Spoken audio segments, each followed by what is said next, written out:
values, our sovereignty, and our freedom. And so I think what is really important to understand from the left is that in the United States, we're at the end stages of a cultural revolution towards communism. And a fundamental thing that happens when you have cultural revolution is the destruction of all traditional values. And that is religion, and you've seen that in the United States as a concerted effort to remove religion from the public square. You cannot hang up the Ten Commandments in a classroom, but you can hang up the pride flag.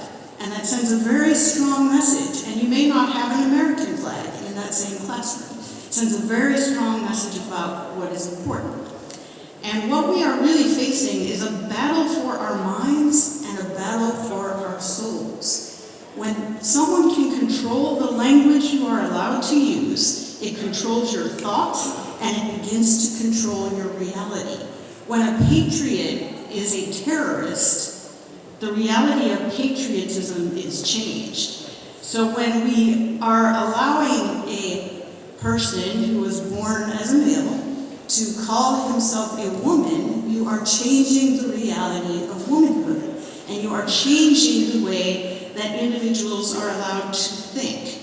And when you begin to criminalize that, as has been done in some countries, misgendering someone, I believe, is now a hate crime in Germany, perhaps. But when you begin to do that, and in the United States, about half of people surveyed who are Democrats believe that it should be a crime to misgender someone.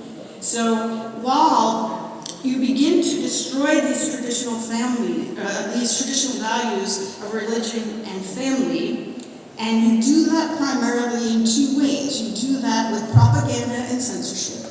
But I'm going to focus on the way you do that through the education system. And it is through indoctrination and undercutting traditional values and the family in the classroom that is very dangerous to the minds and the souls of our children. So, as I mentioned before, when you can have a pride flag hanging in your classroom and you can ask a 7-year-old to fill out a questionnaire about their gender identity, you are indoctrinating a child to believe things that may be very counter to the beliefs of the family. And in school, they use authority to and a system of rewards and punishments to get children to think differently than their parents do.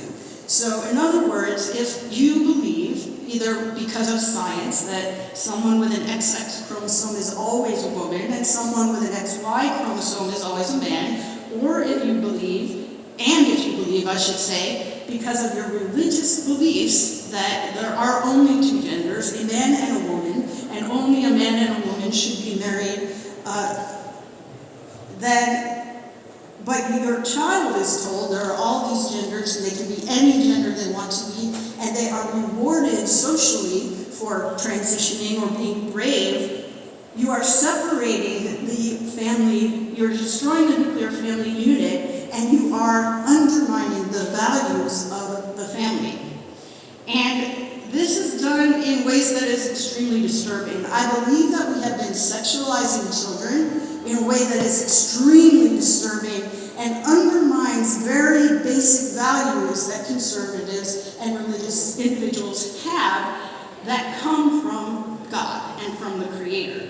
So I'll take a shot at telling you what a drag queen is. A drag queen is a man who dresses up as a woman, but in a very caricature kind of way, often with extremely suggestive or fake prosthetic breasts and this kind of thing, and will do a very sexualized dance, okay? And what they have done in the United States is they've created storytime hours where drag queens read stories to children.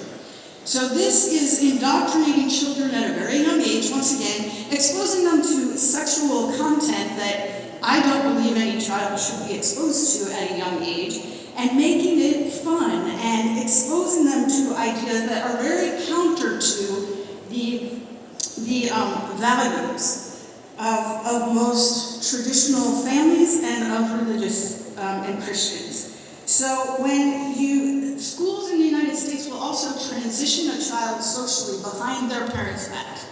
And what this is designed to do is get the child to trust the school and not trust the parents. So you are undermining all the bedrock values of religious faith and Christianity and of the family, and removing power away from parents to instill their values in their children, and instead instilling the values of the radical left.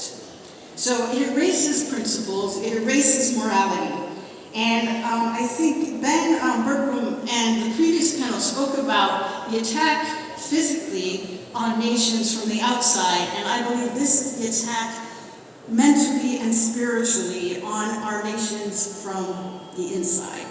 And so as we see, I think it is really important to understand that you cannot allow them to define our reality for us. We have to be willing to stand up and say, a man is a man and a woman is a woman, and that traditional families matter. The outcomes for children who are raised in a two-parent nuclear family are significantly better than when they are not. And that is not to undermine the fact that many single parents do a fantastic job. It's just harder, because the more time you have to spend with your children, the more that your values and your beliefs get instilled in your children. When you have to work two jobs just to keep food on the table, your values are not the values being instilled in your children. It is the values of the school system, which is an indoctrination system in the United States, and the values of whoever else is taking care of your children.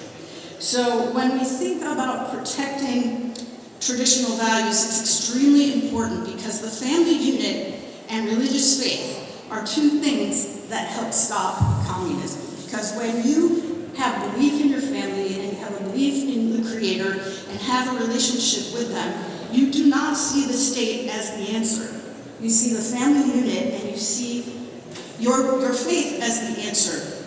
But when you don't have either of those things, and you're looking for safety and you're looking for comfort, you turn to the state. And every communist revolution destroys the nuclear family, destroys belief and faith, in order to replace that with belief in the system. And so I believe that it is extremely important to focus on this in order to maintain the traditional family. Now I want to end with some good news, okay, that I see, because I believe that we are beginning to win. We are beginning to turn back the attacks on the traditional family. And the fact that I'm standing here in front of you means all of you speaking out matters. It works. Because if I woke up, anybody can. If I woke up after 20 years of working in the belly of the beast for the Democrats, if I woke up, anyone can. I was extremely indoctrinated, because I have 2 graduate degrees. I spent a long time in school getting indoctrinated. And so if I woke up, anybody can.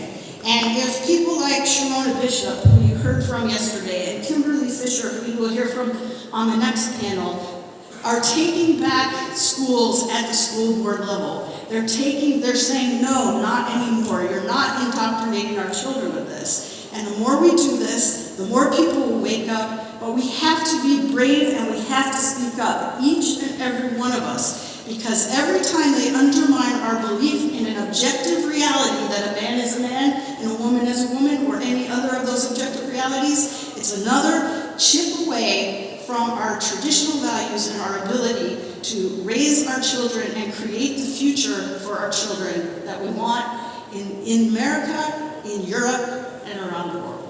Thank you. Ladies and gentlemen, Lisa Ekman talked about cultural revolution and about loss of freedom.